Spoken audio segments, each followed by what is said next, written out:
VoIP bukan, kalau semua voice suara yang dilewatkan di jaringan IP itu akan menjadi VoIP. Nah, kita di sini akan berbicara apa saja sih protokol yang dibutuhkan saat kita ingin membangun implementasi suara atau video lewat jaringan IP. Bisa nggak gitu kan? Bisa gitu ya. Jadi bisa kita meng-create jaringan jaringan atau melewatkan suara di atas IP itu bisa gitu ya. Jadi kita butuh protokol apa yang akan kita pakai. Nah, itu yang akan kita bahas sekarang.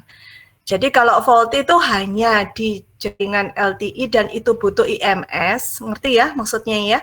Tapi kalau VoIP itu bukan hanya jaringan LTE, tapi jaringan ya semua jaringan IP itu bisa dipakai untuk mengirimkan suara. Contohnya adalah Skype gitu ya. Skype itu kan tidak harus LTE gitu kan ya. Nah, tapi dia bisa dipakai untuk mengirimkan voice atau mengirimkan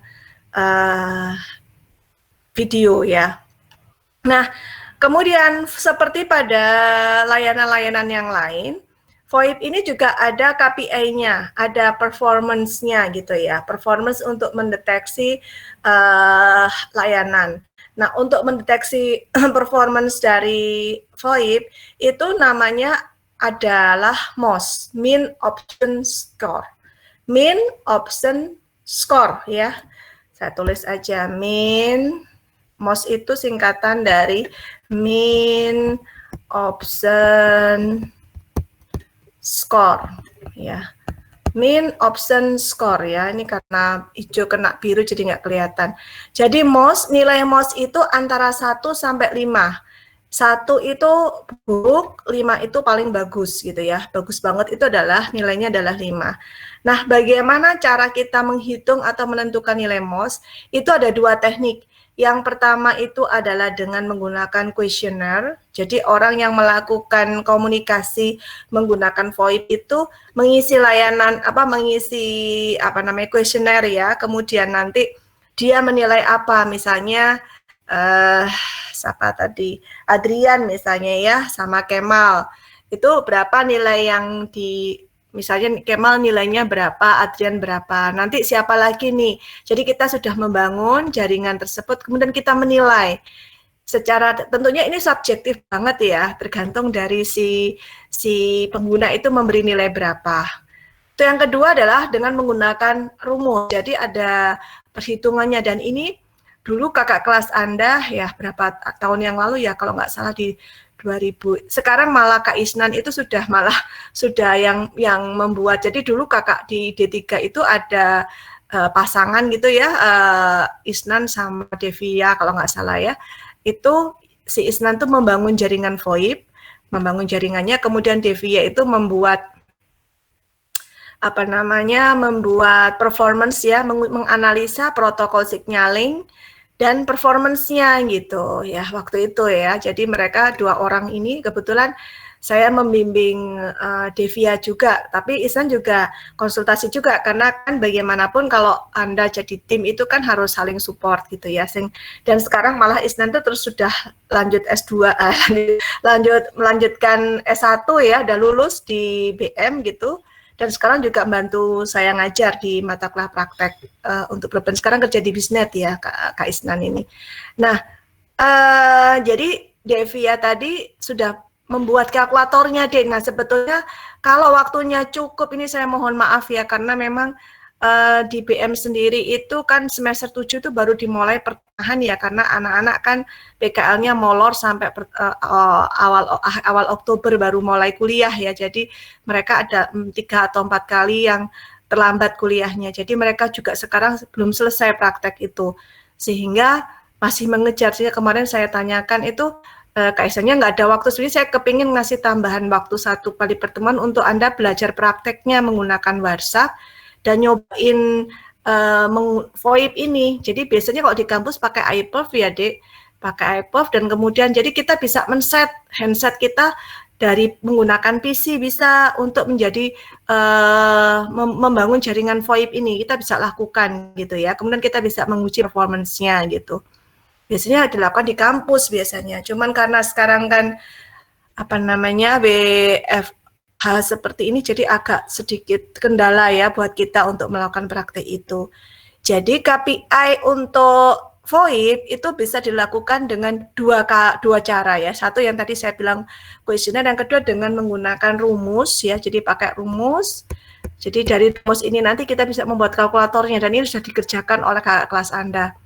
Dan biasanya kalau praktek, biasanya saya suka minta, udah nggak usah dihitung pakai ini, sudah pakai kalkulator itu aja. Nah, nanti Anda capture untuk signaling sama untuk lihat ya signalingnya itu enkapsulasinya, Dek. Jadi layer 1 bagaimana, layer 2 protokolnya apa, protokolnya seperti apa, packaging datanya kayak apa.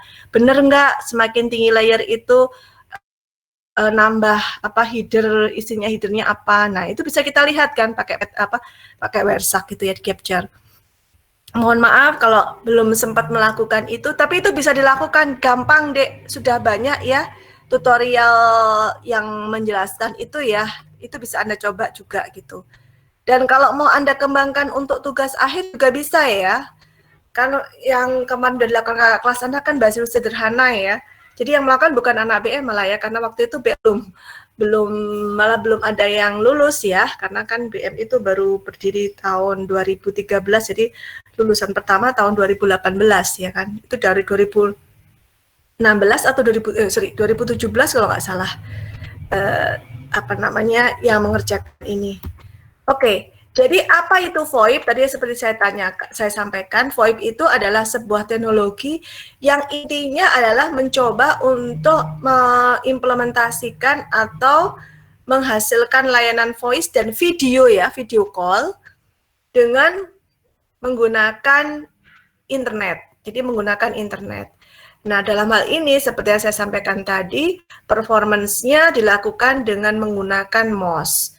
Caranya nanti pastinya kalau kita berbicara voice berarti pasti proses yang dilakukan itu adalah secara real time dan elektronis tentunya ya. Nah, teknologi ini sebetulnya muncul itu tujuannya adalah untuk melengkapi CS ya. Jadi sebetulnya kita tidak bicara PS sebetulnya ya. Jadi kita melengkapi CS dengan menawarkan beberapa feature yang seragam gitu ya, yang beragam gitu ya, nggak seragam gitu ya. Nah, untuk VoIP ini ada dua macam protokol yang dipakai untuk signalingnya, yaitu yang pertama adalah SIP dan yang kedua adalah H323. Ini adalah biasanya protokol signaling yang dipakai di VoIP. Nah, bagaimana cara kita membangun jaringan VoIP? Itu ada 3 ya. Yang pertama adalah kita bisa membangun dari PC ke PC. Nih ya, saya pakai pointer aja ya. Jadi yang pertama adalah dari PC ke PC, yang kedua adalah PC ke phone, dan yang ketiga adalah phone ke phone. Ini adalah konfigurasi yang kita lakukan, yang bisa kita lakukan saat kita membangun jaringan VoIP. Ya, jadi sebetulnya sudah ada banyak ya tugas akhir kakak kelas Anda yang terkait dengan ini. Tapi kalau Anda, misalnya gini deh ya, Anda mau membangun sebuah jaringan gitu ya. Nanti jaringan tersebut itu yang Anda kirimkan adalah voice dan video gitu ya. Nah, tetap semua kalau layanan itu yang bentuknya adalah voice dan video, itu pasti nanti performance-nya pakai MOS. Seperti ya maksud Bu Asri. Jadi rata-rata kalau kita ngelihat panggilan gitu ya, banyaknya panggilan, kemudian kelangsungan bagaimana sistem tersebut berjalan dengan baik, itu rata-rata memang menghitungnya itu adalah menggunakan MOS ya, sebagai performance-nya ya, performance ukur KPI-nya itu adalah menggunakan MOS. Nah, VoIP ini dijalankan menggunakan metode kompresi dan modulasi ya. Kenapa? Karena tentunya kan kalau kita bicara VoIP kan kita membawanya adalah membawa sinyal suara kan. Tetapi sinyal suara yang kita lakukan itu karena lewat jaringan internet, berarti harus diubah dulu ke dalam bentuk data digital kan. Sehingga dia bisa dilewatkan ke jaringan internet kan, seperti itu ya. Secara prinsipal kan seperti itu. Jadi intinya seperti itu. Dalam hal ini nanti protokol yang dipakai di VoIP itu ada 2 macam ya. Anda tahu kan kalau kita mengirimkan informasi itu ada 2 bagian kan, ada kanal yang dipakai untuk membawa signaling dan ada kanal yang dipakai untuk membawa data, betul ya? Halo? Iya, Bu. Benar ya, Dek ya? Iya, Oke. iya, Bu. Jadi kanal yang dipakai untuk atau transmisi yang dipakai untuk signalingnya, sebentar maaf, itu menggunakan apa namanya, yang dipakai untuk signalingnya itu yang protokol yang dipakai untuk signalingnya adalah SIP. Sedangkan yang dipakai untuk datanya adalah RTP. Rata-rata ya, yang umum. Kenapa? Ini terutama untuk yang VoIP yang jaringannya adalah yang reliable, yang tidak unreliable ya, yang tidak handal, yang base effort itu biasanya dia menggunakan RTP dan sinyalingnya itu menggunakan SIP. Jadi kalau yang Anda yang gratisan gitu ya, membangun jaringan VoIP secara gratisan gitu ya, itu signalingnya biasanya Anda pakai SIP, datanya itu adalah pakai RTP. Nah, sedangkan kalau untuk data yang lebih reliable, Anda menggunakan jaringan yang lebih reliable. Nah, untuk signalingnya itu Anda pakainya adalah TCP. Nah, sedangkan untuk apa namanya, untuk datanya itu tetap pakai RTP. Tapi kalau untuk yang tadi yang tidak reliable tadi, dia bisa menggunakan SIP atau bisa menggunakan UDP ya. Jadi nih ya, nih lihat nih. Jadi datanya UDP itu signalingnya adalah menggunakan SIP, sedangkan untuk data yang reliable TCP itu signalingnya menggunakan H323. Bisa diterima ini, Dek? Halo? Oke, saya ulangi ya, signalingnya kan ya, oke ya, signalingnya kan ada 2 kan, SIP dan H323.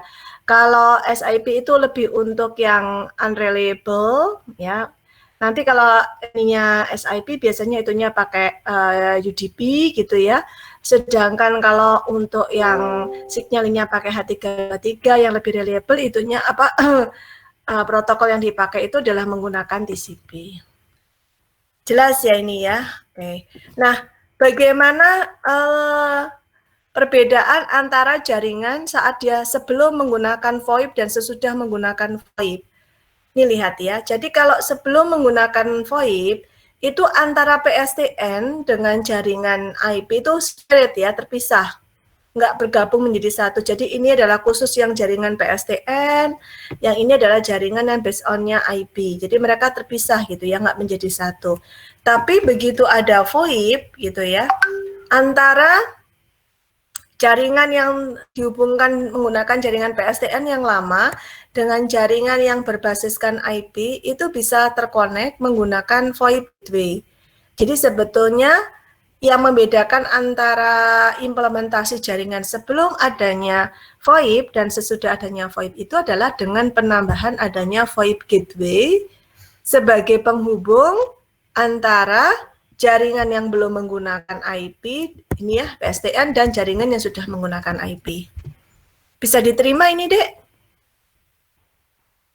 Halo? Oke. Bisa, Bu. Jadi inti utamanya itu adalah dengan adanya VoIP itu memungkinkan ya jaringan-jaringan yang awalnya itu tidak bisa menggunakan IP, jadi bisa terkonek menggunakan IP. Itu yang pertama. Yang kedua, bisa memungkinkan agar jaringan tersebut bisa memanfaatkan IP untuk memberikan layanan bukan hanya data, tetapi sekaligus layanan video dan layanan suara. Itu sebetulnya tujuan utama VoIP itu ya. Nah, jadi yang pertama adalah bagaimana saat kita membangun jaringan VoIP itu menggunakan PC. Nah, tadi yang sudah seperti Bu Asih sempat singgung tadi, kalau misalnya kita mempraktekkan di kampus, itu software yang kita pakai itu adalah iPerf ya. Jadi bagaimana mengolah si PC itu agar bisa dipakai untuk fungsi phone ya, sehingga dia bisa dipakai connecting ya. Biasanya gitu, biasanya nanti kalau ada nyoba di kampus itu nanti si Bang Ihsan itu jadi servernya gitu ya, dia memberikan servernya, nanti dia memberikan connecting, terus nanti Anda masing-masing jadi kliennya gitu. Kemudian misalnya PC-nya tadi punyanya Adrian, bagaimana bisa saling ngobrol gitu ya ke siapa sih cewek-ceweknya di sini namanya. Saya ini sudah 2 minggu ya, Dek. Maaf nih ya, sebentar saya buka absennya dulu deh. Tadi saya nggak sempat absen karena maksudnya nggak sempat absen satu-satu biar nggak kelamaan ya. Oke, misalnya Afifah gitu ya. Jadi Afifah PC-nya di kampus, laptopnya di set gitu ya, di set punya di set supaya bisa dipakai diaktifkan ya mode suara dan mode apa namanya mode dengan menggunakan iPerf ya, dikasih alamat nanti dengan kita menggunakan tadi Bang Ihsan sebagai server, dia bisa menghubungkan nih antara PC-nya punyanya Kemal dengan punyanya Afifah. Nah, seperti itu. Mereka bisa saling melakukan komunikasi menggunakan iPerf. Itu biasanya yang dilakukan di kampus. Nah, saat mereka melakukan komunikasi itu, nanti data yang terjadi saat komunikasi di-capture. Hasil capture-nya itu dimasukkan ke WhereSac untuk dianalisa. Nah, itu sih sebetulnya. Sebetulnya kalau dilakukan nggak lama ya, tapi kan kalau online itu agak repot ya. Saya juga membayangkan gimana caranya gitu ya, sedangkan apa namanya, ini kan harus dilakukan mungkin mengcapture-nya satu-satu ya agak repot lah ya, nggak seperti kalau di kampus ya lebih gampang gitu untuk melakukan uji cobanya gitu. Oke, itu yang pertama. Terus yang kedua, bisa dilakukan dari PC ke phone atau dari phone ke PC. Ini pun juga di kampus ada sebetulnya, Dek. Sudah ada di lab ini, sebelahnya labnya Pak Beni, tahu, Dek? Sebelah lab Pak Beni yang ruangan kecil. Oh iya, Bu. Nah, itu di situ sudah ada sebetulnya. Itu juga dari hasil tugas akhir kakak kelas Anda ya. Ada yang dari BM lanjut ya. Jadi ada yang dulu D3-nya itu membahas tentang itu, tapi kemudian tidak sampai detail ya. Kemudian dia mempraktekkan karena tempat kerjanya itu salah satu perusahaan yang menghasilkan apa sih kemarin, jadi alat-alat teleponnya ya, IP phone-nya itu dia membawa dari perusahaannya nih. Itu ada alumni ya, alumni dari D3 Telkom yang kemudian lanjut ke BM, itu juga ada sudah dibuat. Jadi IP-nya ini, IP-nya yang dicoba itu ada 2, nanti ada IP phone dan ada IP telepon biasa ya. Kalau ini kan masih masuk ke telepon biasa. Ini kenapa? Oh, ini harus pakai ini ya, lupa saya. Ini nggak bisa tulisan lagi, harus pakai pointer. Nah, jadi ini telepon biasa, kemudian kalau sudah masuk ke gateway, dibuka di IP phone, bisa masuk ke PC atau masuk ke IP phone kan. Nah, di kampus itu sudah ada juga IP phone-nya seperti itu. Ini kayak gini. Jadi ini ada yang IP phone, ada yang menggunakan telepon biasa. Nah, itu sudah ada sebetulnya ya, tinggal nyoba. Nah, jadi intinya, pada saat kita melakukan komunikasi VoIP itu kita butuh sebuah gateway yang berfungsi sama seperti tadi ya. Kalau tadi itu, kalau VoLTE itu butuh IMS gitu ya, untuk melakukan koneksi supaya dia bisa menyediakan layanan voice, di sini juga butuh gateway yang dipakai untuk penyesuaian standar agar nanti bisa dipakai untuk fungsi kontrol dan fungsi media. Kenapa? Karena pada dasarnya kan awalnya jaringan tersebut dipakai untuk data gitu ya. Tiba-tiba harus dipakai untuk voice, berarti kan harus ada yang menyelaraskan gitu ya. Dan awalnya ya saya voice dan bukan di jaringan IP loh, kemudian saya masuk ke jaringan IP, berarti kan harus ada yang menyelaraskan. Jadi gateway ini bisa berupa PC atau bisa berupa router. Intinya ya menambahkan ini sebetulnya ya. Dan menyesuaikan PC-nya nanti gitu. Jadi PC-nya itu, jadi seperti ini ya, kalau dari phone ke phone, ini kalau sesama yang apa namanya, yang bukan IP ya, di sini yang non IP, di sini non IP, dia lewat jaringan yang VoIP gateway. Bisa juga seperti ini. Atau kalau misalnya di sini dia sudah jaringan IP, berarti di sini jatuhnya adalah telepon yang VoIP. Jadi telepon yang sudah bisa langsung masuk ke jaringan VoIP. Jadi dia tidak perlu lagi ada gateway kan seperti itu. Jelas ini, Dek? Halo? Jelas, Bu. Oke ya, jelas. Oke. Nah, sama seperti kayak kemarin kita belajar diameter, belajar Sigtran, belajar SS7 bahwa ada komponen-komponen penyusun, maka di VoIP ini pun juga ada komponen penyusun. Komponen penyusunnya ada 4. Yang pertama adalah user agent, yang kedua adalah proxy, yang ketiga protokol, dan yang keempat adalah codec. Kenapa perlu adanya codec ya? Coder dan decoder, karena kan kita akan mengubah dari awalnya analog ke jaringan digital ya, untuk mengubah dari yang awalnya tidak analog ya, yang voice analog ke jaringan digital berupa data, kan seperti itu. Yang pertama agent ya, user agent. User agent itu adalah semua komponen VoIP yang berhubungan dengan user. Ya, tujuannya adalah supaya kita bisa melakukan komunikasi gitu ya, dan bisa melakukan setting terutama apabila kita berkomunikasi dengan jaringan yang analog. Itu fungsi dari user agent. Yang kedua adalah proxy. Nah, proxy ini sama seperti diameter tadi, ya. Fungsinya adalah menghasilkan fungsi AAA tadi, authorization, authentication, sama accounting ya. Jadi fungsi proxy itu dipakai untuk proses registrasi dan authentication user. Jadi mau kita ada di jaringan apapun pasti butuh fungsi ini ya, Dek.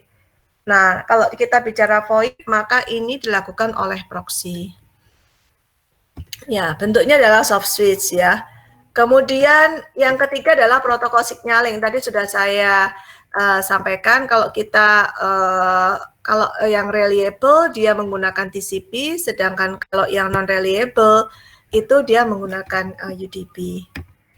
Nah, yang berikutnya adalah codec. Nah, tadi yang sudah saya sebutkan juga. Jadi, kenapa kita perlu codec? Karena pada dasarnya informasi yang kita sampaikan itu kita bawa, kalau voice kan analog ya.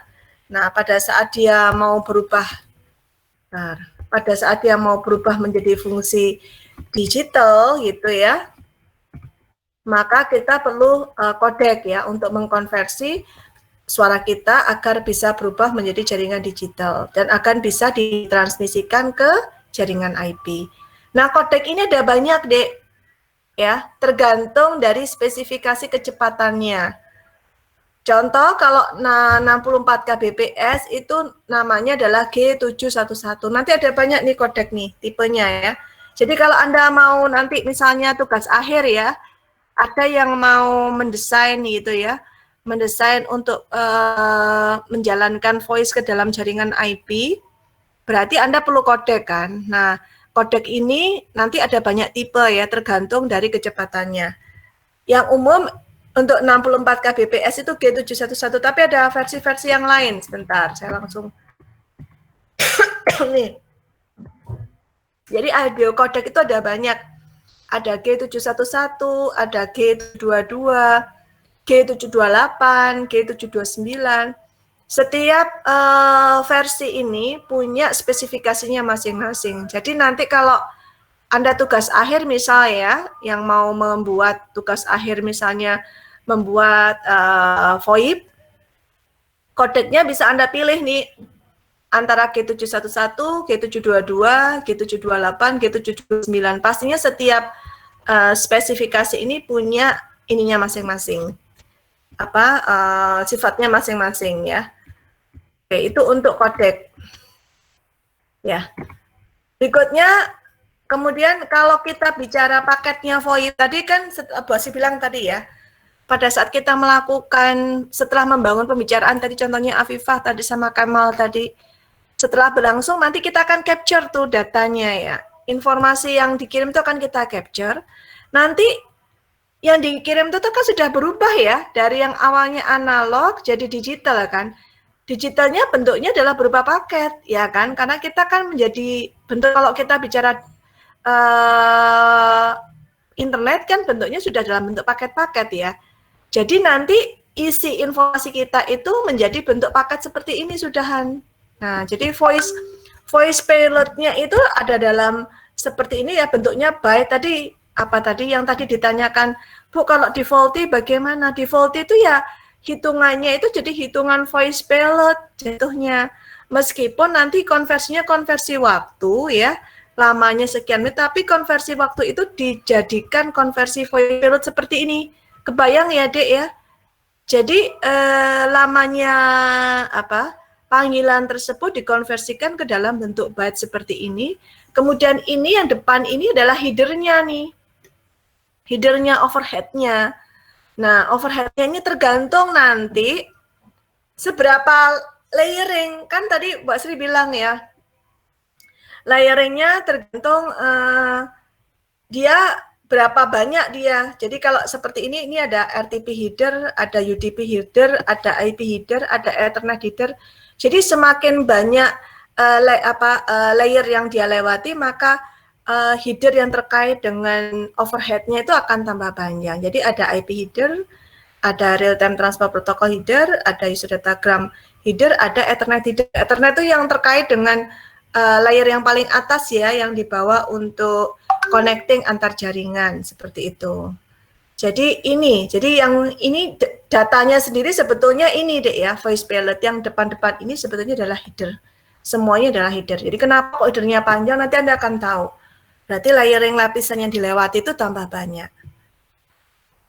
Jelas sampai sini, Dek? Halo? Mohon maaf ya kalau apa ya,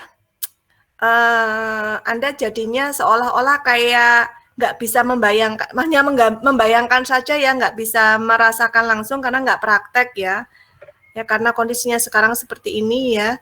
Tapi insya Allah nanti kalau ada yang mau apa namanya, TA-nya terkait seperti ini dan mau mencoba, kita bisa diskusi ya. Kalau ada yang mengembangkan tentang VoIP tapi dengan jaringan yang berbeda gitu, boleh nggak Bu Asri? Boleh gitu ya. Mencoba di lab segala macam itu boleh dikembangkan ya. Boleh dikembangkan, sangat-sangat terbuka ya. Oke. Jadi IP header bertugas untuk menyimpan informasi routing nih ya. IP header bertugas untuk menyimpan informasi dan mengirimkan ke paket-paket tujuan. Isinya alamat-alamat aja kan ya. Selain alamat, IP header itu isinya juga adalah tipe layanan, tipe service-nya. Jadi kalau kita bicara service, sebetulnya berbicaranya adalah QoS nih, quality of service. Bagaimana layanan tersebut dinilai gitu ya. Nah, layanan itu kalau kita berbicara QoS ada dua sebetulnya. Yang pertama adalah differentiated dan yang kedua adalah integrated. Sebetulnya melihat layanan itu differentiated atau integrated itu lebih ke jalurnya, Dek.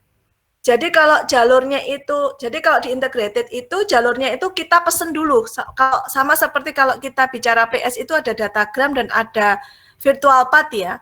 Kalau virtual path itu kan kita pesen dulu ya, maksudnya saya mengirim ke Aviva itu saya ngomong dulu, Aviva saya mau kirim ke kamu, terus kita tentukan dulu jalurnya, kita pesen dulu jalurnya sehingga kemungkinan paket loss-nya sedikit. Nah itu di integrated. Ya jadi integrated itu di situ ada guarantee yang lebih gitu ya. Tapi kalau differentiated itu yang enggak, yang umum ya, differentiated itu yang umum, yaitu layanan voice sama video yang umum saja, tidak membentuk layanan VLAN seperti apa namanya yang tadi saya ceritakan ya. Jadi kalau di integrated itu kita membangun linknya, membangun kanal yang kita pakai untuk membuat layanan tersebut itu ada pemesanan lebih dahulu, ada apa namanya ya, reservasi lebih dahulu gitu ya. Jadi kalau Anda reservasi dulu itu kan sudah kepastian jaminan bahwa jalur yang dipakai itu akan tetap ya. Kemudian paket yang dikirimkan kemungkinan terjadinya loss itu sedikit. Jadi suaranya lebih bagus kalau kita menggunakan integrated dibandingkan kalau kita menggunakan differentiated. Halo, jelas ini, Dek? Iya, Bu. Jelas, Bu. Oke. Iya, Bu. Ada yang mau bertanya sampai di sini? Udah panjang banget ini. Ada yang mau bertanya? Enggak ya? Belum? Iya, Bu. Kalau belum, ya saya lanjutkan ya. Kalau nanti ada yang mau bertanya langsung di ini aja interrupt ya. Iya, Bu. Kemudian Kemudian yang berikutnya adalah nih UDP header ya tadi IP header. UDP header memiliki ciri tidak menjamin ya, sehingga dia cocok dipakai untuk yang real time yang sangat peka terhadap delay dan latensi. Jadi kalau UDP header itu, jadi gini dek, layer itu bertingkat ya. Di setiap tingkatan layer itu pun ada kalau pakai UDP berarti dia sifatnya seperti ini di layer itu ya. Tapi kalau saya pakainya TCP, berarti lebih reliable gitu. Jadi tergantung, jadi contohnya di UDP, jadi itu bukan hanya UDP ya, tapi di UDP itu bisa pilih antara UDP dengan TCP header. Nanti tergantung protokol apa yang kita pakai. Kalau misalnya kita pakai jenis protokol yang umum, kalau misalnya Anda coba-coba sendiri, ya tidak sewa gitu ya, tadi yang saya katakan IP-nya itu, ini ya, IP-nya kita pakai yang integrated, biasanya UDP-nya dia bukan UDP header tapi TCP. Tapi kalau differentiated ya IP-nya ya berarti nanti di sini jatuhnya adalah UDP header. Paham deh ini dek? Ya oke ya. Jadi meng-create jaringannya itu tergantung kita meng-create awal itu jaringannya seperti apa. Kita menggunakan layanan yang umum, yang gratis, atau kita enggak gitu ya, sewa. Kalau sewa ya pasti nanti semuanya jalurnya kan khusus gitu. Jadi itu kalau Anda bikin sendiri otomatis nanti jatuhnya semuanya ya yang layanan yang yang non reliable pastinya. Kemudian RTP ya, RTP itu dipakai untuk fungsi framing dan untuk data, intinya dipakai untuk data ya. Di sini nanti ada tambahan protokol yang disebut dengan RTCP yang dipakai untuk mengendalikan QoS tadi. Tadi yang QoS tadi dikendalikan di sini ya. Jadi semakin ke bawah itu kan semakin mendekati paket datanya ya. Semakin mendekati paket data, maka protokol yang di bawah itu adalah protokol yang terkait dengan data yang dikendalikan sebetulnya seperti itu. Nah, kemudian kita bicara tentang protokol VoIP sendiri ya, protokol signalingnya. Yang pertama adalah H323. Apa bedanya H323 dengan tadi ya, kalau SIP tadi ya, Session Initiation Protocol. Kalau H323 itu dia dipakai untuk layanan-layanan yang tidak menyediakan guaranteed cost seperti LAN dan internet. Jadi seperti ini bentuknya. Jadi H32 terminal itu banyak dipakai untuk fungsi-fungsi jaringan yang terkonek dengan layanan yang bermacam-macam ya, ada enterprise network, ada PSTN, ada ISDN, ada wireless gitu ya. Dan ini bisa berfungsi saat kita membuat jaringan yang ukurannya besar seperti jaringan LAN atau jaringan WAN gitu ya. Tapi kalau kita jaringannya kecil, kayak misalnya Anda nanti bikinnya di kampus, ya nggak perlu kita bikin menggunakan H323 ya, karena terlalu besar ini skupnya gitu. Jadi kalau H323 itu biasanya dipakai untuk area jaringan yang ukuran jaringannya itu besar gitu ya. Jadi Anda pada saat memilih protokol harus tahu dulu kita mau mengimplementasikan jaringan tersebut di mana gitu ya. Apakah di wilayah yang LAN ataukah di WAN, nah itu berpengaruh sekali gitu. Jadi kalau H323 ini komponennya ada 4 ya, ada terminal, ada gateway, gatekeeper, dan ada MCU. Nih ya, ini penjelasannya ini ada masing-masing nih. Ini terminalnya, kemudian ini gateway-nya, ini gatekeeper-nya. Nah, seperti ini jatuhnya. Nah, ini Anda lihat nih. Jadi kalau kita bicara protokol H323 karena dia dipakai untuk yang besar, maka sistemnya jadi luaskan seperti ini ya.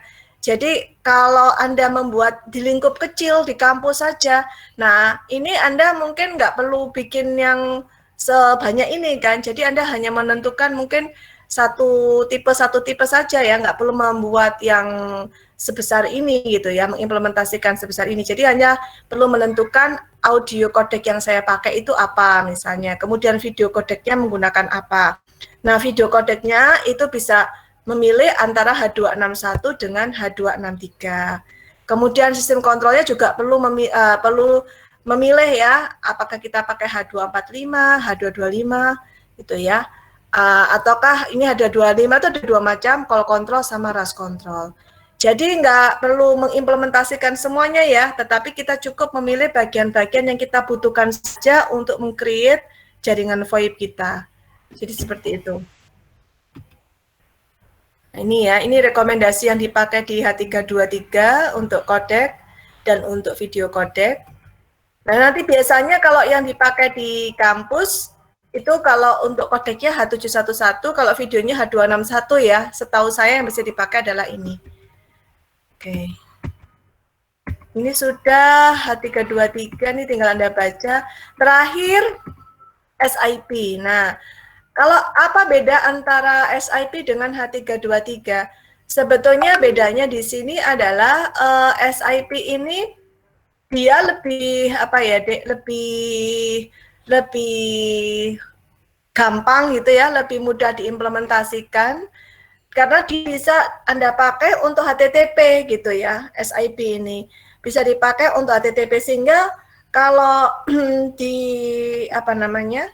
Diimplementasi langsung itu SIP lebih gampang diimplementasikan atau lebih mudah dipakai dibandingkan yang tadi yang H323 ya.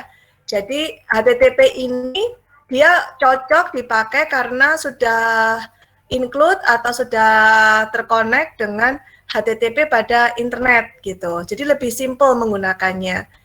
Jadi biasanya yang Anda pakai ya kalau praktek itu nanti ininya adalah SIP. Kemudian datanya menggunakan RTP, kemudian protokol untuk signalingnya pakai SIP. Biasanya begitu ya. Kenapa yang dipilih itu? Karena ya itu tadi semuanya sudah ready gitu ya. Kalau Anda nanti meng-create, otomatis dia langsung menggunakan SIP karena Anda menggunakan internet HTTP kan ya. Yang Anda pakai kalau HTTP otomatis ini langsung masuk ke SIP. Tapi kalau H323 Anda harus create dulu dari awal, mendeklar sendiri gitu ya, mendefinisikan sendiri. Jadi membuat codingnya dulu untuk masuk ke atau memasukkan protokol H32 itu ke dalam jaringan VoIP yang Anda bangun. Jadi seperti itu. Nah, arsitektur SIP ini ada dua komponen ya, cuman ada dua yaitu user agent sama server saja. Tapi kalau di H323 tadi ada 4 kan, dia butuh, karena gede banget jaringannya ya, ada terminal, ada gateway-nya, ada gatekeeper-nya, ada MCU-nya gitu, lebih global ya, lebih besar gitu jaringan yang dibuat. Ya, karena itu tadi, jadi kita harus mendesain jaringan kita dulu seperti apa, terus itu di LAN atau di WAN gitu ya. Kalau dia terus kemudian kita meng-create apa namanya kodeknya untuk suara seperti apa, meng-create untuk kodek videonya seperti apa, itu di H323. Tapi kalau kita menggunakan SIP jauh lebih simple. Nah ya, karena apa SIP itu dia hanya dua komponennya, user agent sama server tok gitu ya. Jadi user agent itu untuk membangkitkan request ya. Kemudian si servernya dipakai untuk merespon request. Dah, itu aja. Jadi seperti ini. Jadi ini agentnya, ini servernya. Nanti si server ini yang semua fungsi-fungsi yang tadi kayak proxy, redirect, terus register, location semua dimiliki oleh server.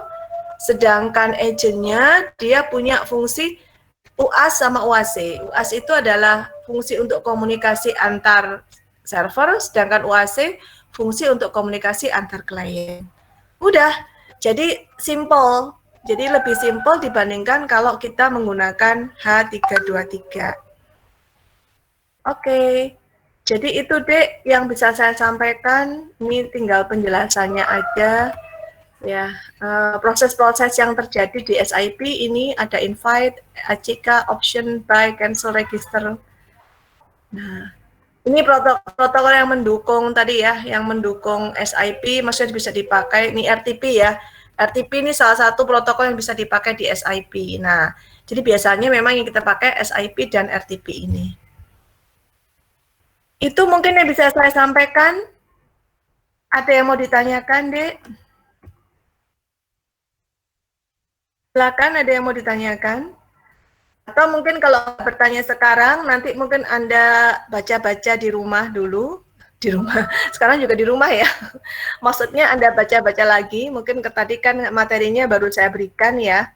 Nah, nanti kalau pertemuan berikutnya nanti akan ada pertanyaan, boleh ditanyakan ke Bu Asri. Gitu mungkin ya? Halo? Iya, Bu. Iya, Bu. Oke, Iya, gitu Bu. ya. Ini sudah jam 11, udah 2,5 jam.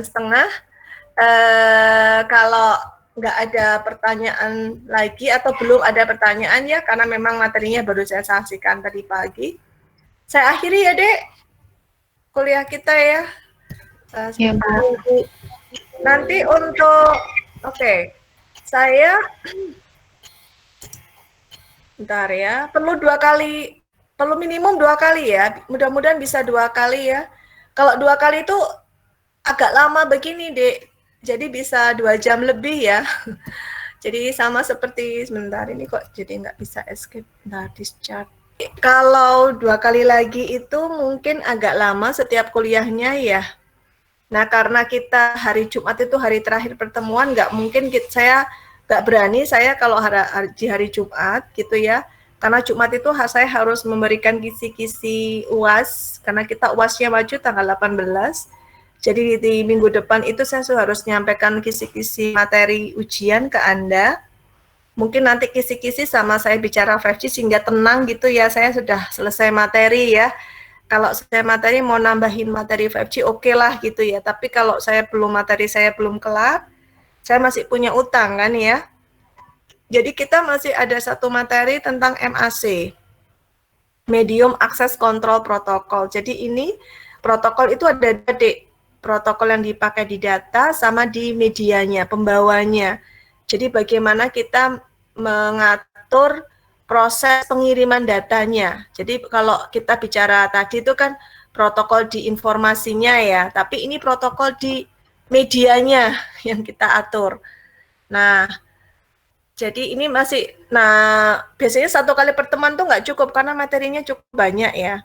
Tapi saya coba, makanya kalau bisa tambahannya itu barengan gitu ya, jadi saya agak mengurangi energi ya, jadi kita bareng tapi waktunya agak lama daripada saya pisah kelas 2 kali kerjanya nyerangin hal yang sama. Mohon maaf nih, nggak apa-apa ya, tuh nanti tolong diinfokan ke saya kalau bisa, misalnya hari apa dan hari apa ya, untuk cadang aja nih, supaya nanti Jumat itu saya hanya bicara kisi-kisi sama kalau mau saya berikan tentang 5G. Sama nih kayak kelas itu kan juga begitu ya. Jadi hari Senin tuh mereka tinggal kisi-kisi, kemudian bicara sama 5G, sama melanjutkan MAC sedikit. Nah, kalau ada kan MAC-nya belum nih. Semuanya, terima kasih. Mohon maaf ya atas segala keterbatasan ya. Mohon doanya biar saya cepat pulih ya, cepat fit lagi. Terima kasih semuanya. Assalamualaikum warahmatullahi wabarakatuh. Saya akhiri ya semuanya.